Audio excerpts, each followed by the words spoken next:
ধরে নিয়ে আসছেন কেন? আমি দেখি সে হচ্ছে রবিউল। সে আমাকে বিয়ে করার কথা বলে আরেক মেয়েকে বিয়ে করতে যাচ্ছিল। আশ্চর্য কথা, একটা মানুষ তার পছন্দে বিয়ে করবে এই স্বাধীনতা কি তার নাই? আপনার কাছে তার ভালো লাগে না, এই জন্য অন্য কোথাও বিয়ে করতে যাচ্ছেন, তাই বলে আপনি এভাবে ধরে নিয়ে আসবেন?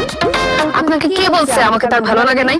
অবশ্যই ভালো লাগছে, কারণ সে সব খোঁজ খবর নিচ্ছে, আমার কোনো খুঁজ সে বের করতে পারে নাই। সে আমাকে বিয়ে করার জন্য যা যা করছে, এরপরে তো অন্য কোনো মেয়েকে সে বিয়ে করতে পারবে না।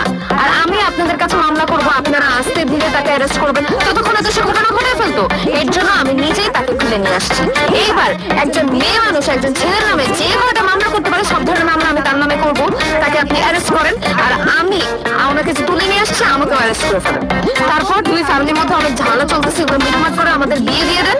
বিয়ে দিয়ে দেওয়ার পরে আপনি আমাদেরকে ছাড়বেন, তদন্ত শুরু করেন।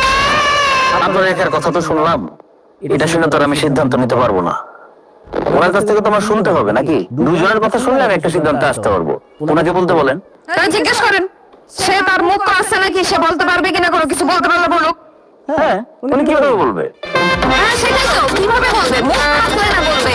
সে একজনকে বিয়ে প্রতিশ্রুতি দিয়ে আরেকজনকে বিয়ে করতে গেছে, মুখ আছে কথা বলার?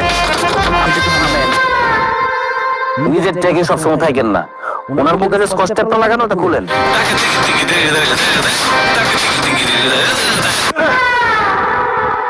কি মিস্টার, শুনলেন তো এতক্ষণ উনি যা যা বললো? আপনার বিরুদ্ধে এই অভিযোগগুলো সত্য না মিথ্যা ছোট্ট করে বলেন হ্যাঁ এবং না দিয়া। কেন? সে এতগুলো কথা বলে অভিযোগ করছে, আমি উত্তর দিব হ্যাঁ বা না দিয়ে কেন? বললে শুরু থেকে বলতে হবে। কথায় যুক্তি আছে কিনা বলেন। না, অনেক যুক্তি আছে আপনার কথায়। ঠিক আছে, আপনি একদম পুরো বলেন, শুনি বলেন। উনি আসছিল একদিন আমার অফিসে।